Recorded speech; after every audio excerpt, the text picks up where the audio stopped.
जब तक नौकरी नहीं तब तक जारी रहेगा धरना प्रदर्शन। बर्खास्तगी पर बोले सिविल डिफेंस वॉलंटियर्स। दिल्ली में करीब 10,000 सिविल डिफेंस वॉलंटियर्स निष्कासन का दर्द झेल रहे हैं। इसके विरोध में सिविल डिफेंस वॉलंटियर्स पिछले 8 महीने से धरने पर बैठे हैं। अपनी इस दयनीय स्थिति के लिए केजरीवाल सरकार के इस फैसले पर आक्रोश व्यक्त किया है। देखें ये वीडियो। पहले तो है ना, कोरोना काल में तो एक विपदा थी जो हम लड़ने के लिए सक्षम थे, मगर अब जो विपदा है वो हम पे खुद स्वयं आई हुई है, हमारे परिवार के ऊपर आई हुई है। और सबसे बड़ी बात तो दुखी इस बात की है कि जहां मंच पर बैठा है बुलाया गया, विधानसभा के स्पीकर साहब मौजूद थे, दिल्ली के विधायक एक से बड़े बड़े मौजूद थे और खुद सांसद, दिल्ली के राज्यसभा सांसद संजय भैया खुद मौजूद थे। उन्होंने बोला भी कि मैं आप लोगों की आवाज़ संसद में उठाता हूँ। ये गलत बात है, कभी भी स्टेटमेंट निकली है। रमेश भिदुड़ी सांसद थे बीजेपी के, उन्होंने उठाई, सांसद जी ने नहीं उठाई। और मैं आपके माध्यम से बताना चाहता हूँ, संजय सिंह को बता दें, जब आप जेल थे ना 8-9 महीने, तो आपके परिवार के अपनी बीवी से पूछिए, हम जाया करते थे उनके घर पे। उनकी बीवी को आप देते थे कि आप चिंता मत करो, संजय भैया आएंगे बाहर। और हम कहते थे कि संजय भैया आएंगे, तो हमें एक उम्मीद थी सिविल डिफेंस को कि संजय सिंह जब बाहर आएंगे तो हमारे लिए आवाज उठेंगे। जिस दिन वो जेल से बाहर आए थे, हम सबसे पहले उनसे मिले सिविल डिफेंस, और हमने उनसे कहा था कि भैया आप, तो उन्होंने कहा हम इलेक्शन खत्म होते ही आपकी आवाज़ उठाएंगे। और उन्होंने ऐसी आवाज़ उठाई, पूरे हिंदुस्तान ने देखा कि हम सिविल डिफेंस से गुंडे बन गए। और वो भी गुंडे कैसे? भाजपाई गुंडे। अगर हमारा, हम फिर भी संजय सिंह जी को चैलेंज देते हैं कि अगर हमारा कनेक्शन भारतीय जनता पार्टी से आता है तो आप बताइए। और हमारे यहाँ पर जो उस दिन गया था 9-8 साल अतिशी मैडम की गाड़ी चलाई जिस ड्राइवर ने, उसको भी गुंडा बता दिया गया, वो भी वहाँ मौजूद थे।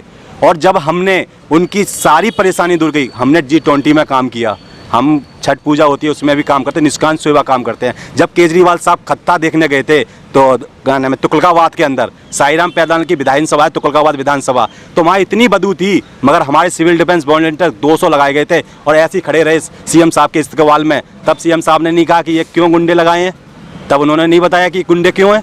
और अगर 9 साल उनकी डिपार्टमेंट को काम करने वाला, रेड लाइट पे जब प्रदूषण पे दिल्ली जूझ रही थी, तो सिविल डिफेंस वहाँ पर अपनी सुरक्षा ना करते हुए वो वहाँ पर काम कर रही थी, तब क्यों गुंडे तुमने लगाया? तुमने गुंडों को लगाया।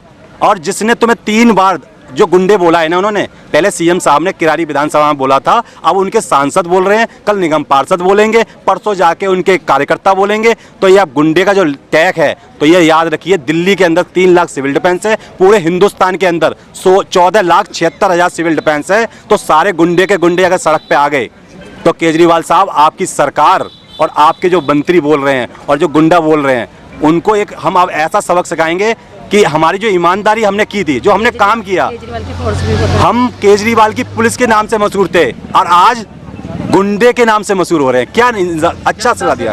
मुख्यमंत्री जब जेल जाने लगे तो उन्होंने एक स्टेटमेंट दिया था कि मैं अपना परिवार, आप लोगों के जनता को बोला था कि मैं अपना परिवार आप लोगों को छोड़ के जा रहा हूँ, उनका ख्याल रखना। तो उनको एक परिवार का, तो उन्होंने बोला कि अपना परिवार का ख्याल रखना, पर सरकार जो उनकी है वो आप सबके परिवारों का ख्याल रख सकती है। ये एक बड़ा दुर्भाग्य है। अगर मान लो कि हम 8 महीने से धरना प्रदर्शन कर रहे हैं, उनको नहीं दिखाई दिया, 2 दिन के लिए वो एसी में मैडम बैठी हुई हैं। मैंने देखा है, मैडम एसी में बैठी हुई हैं, उन्हें धरना दिखा, 2 दिन के अंदर एलजी साहब से भी मिल लिए, तारीफ देखिए। जल के मामले में जाकर अतिशी मैम को कुछ हो ना जाए, इसलिए भागते हुए वहाँ क्या नाम है, आपके सारे मंत्री और सांसद वहाँ पहुँच गए एलजी साहब के पास। और 8 महीने से हम यहाँ भूखे प्यासे बैठे हुए हैं, तो क्या एलजी साहब से मिलने के लिए इनके पास टाइम नहीं मिला? क्या एक भी मंत्री, एक भी विधायक हमारे मुझसे में एलजी साहब से नहीं मिल सकता था? मगर ये इन्होंने धोखाधड़ी हमारे साथ जो करी है ना, वो इन्होंने अच्छी करी है। और सबसे बढ़िया हमारी जो मेहनत का फल था, एक बेल्ट वाले को, एक वर्दी वाले को गुंडा बताया है। और जब वर्दी वाला गुंडा बनता है ना, तो आपको भी पता चल जाएगा कि अब गुंडा होता क्या है और गुंडाई कैसे होती है। ये हम बताएंगे संविधान के बदले में। जैसे वो कह रही है गांधी जी की, अरे झूठ बोलना बंद कीजिए मैडम, आप गांधी जी का नाम ले रहे हो ना, उस देश में सुभाष चंद्र बोस भी हुए थे और चंद्रशेखर आज़ाद भी हुए थे और क्या नाम भगत सिंह भी हुए थे। हमें दोनों पाठ पढ़ाया जाता है। जब हम गांधी जी के काम से काम चला रहे हैं ना, तो हम सुभाष चंद्र बोस भी बन जाएंगे। तुम खून दो, हम तुम्हें आज़ादी देंगे, हम वो भी प्रक्रिया जानते हैं। मैं प्रमोद शंकर तिवारी पेशे से वकील हूँ और जनहित दल का राष्ट्रीय उपाध्यक्ष हूँ। एनडीए सहयोगी पार्टी है जनहित दल, राष्ट्रीय अध्यक्ष हैं उसके अंशुमन जोशी, वो निरंतर इन सिविल डिफेंस वॉलंटियर्स की आवाज़ भी उठा रहे हैं, निरंतर अपनी तरफ से हर संभव सहयोग भी कर रहे हैं। उनकी पार्टी के लोग जैसे आज आदमी यहाँ पर आए हैं, आगे क्या देखते हैं, कहाँ तक ये सहयोग चलेगा? देखिए, हम दोनों तरफ से इनके साथ खड़े हैं, इनके लिए समर्पित हैं। हमने इनका केस भी फाइल कर दिया है, जो हाई कोर्ट में अभी पेंडिंग है, अभी प्रोसेस कर रहे हैं। हाल ही में इनकी वैलिडेट हो जाएगी। और दूसरा, हम राजनीतिक तरीके से भी पुश कर रहे हैं। हम चाहते हैं कि इनकी नौकरियां जल्दी जल्दी बहाल हो। हम इनके साथ खड़े हैं। जितने भी सांसद, आम आदमी पार्टी के जितने भी लोग जुड़े हुए हैं, हम चारों तरफ से जो प्रेशर हो सकता है, जो चीज़ें हो सकती हैं इनकी नौकरियां वापस करने के लिए, हम उसके लिए लगे पड़े हैं। नमस्कार जी, मैं पहले तो आपके चैनल को नमस्कार करती हूँ कि आप हमारे बीच में आए हो, ठीक है, और हमारी परेशानियों की बातें सुन रहे हो, ठीक है। सर, हमें देखिए 8-9 साल हो गए मार्शल में नौकरी करते हुए। अब ये हमारे को इन्होंने एक झटके में निकाल दिया, और निकालने के बाद हमें गुंडे भी बता रहे हैं। क्या हमें मिलने जाते हैं तो हमें गुंडा बताया जाता है? क्या हम दिल्ली सिविल डिफेंस के जवान रेवेन्यू डिपार्टमेंट में आते हैं, क्या हम गुंडे हैं? क्या इनको ये नहीं दिखते थे जिस टाइम कोरोना में हमने ड्यूटी करी है, और ड्यूटी करी, हमने अपने बच्चे नहीं देखे, हमने अपना परिवार नहीं देखे, यहाँ हमें गुंडे बता रहे हैं। देखियो, ये कोरोना का मेरे पास आई कार्ड है, तो ये कोरोना का है, हमें अब ये आज ये गुंडे बता रहे हैं। मेरा नाम अनिल शर्मा है।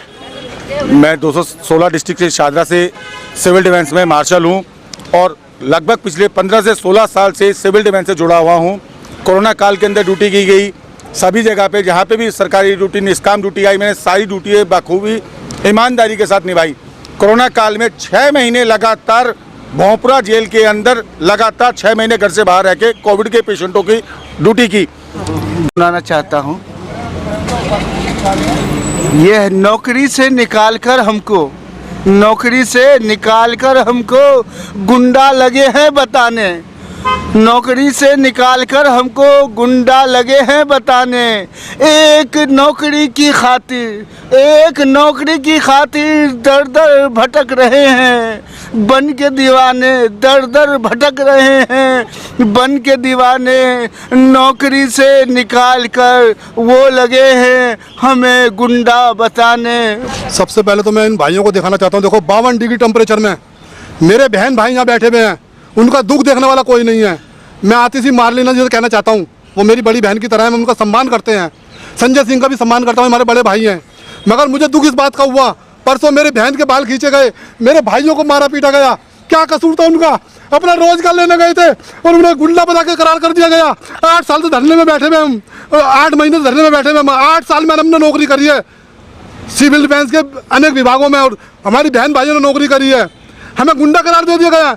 हम गुंडे कहाँ से होगा बताओ? हम मैं कहना चाह रहा हूँ कि ये कोरोना टाइम में, जबकि हम लोगों को कोरोना योद्धा का पद दिया गया और घर से 35 किलोमीटर 40 किलोमीटर ड्यूटी लगाया गया, उस टाइम हम लोगों ने कड़े कमांड ड्यूटी दिए, और आज बिना नोटिस के, बिना कुछ कहे और कुछ बिना बताए हमें बेघर कर दिया गया, नौकरी से निकाल दिया गया।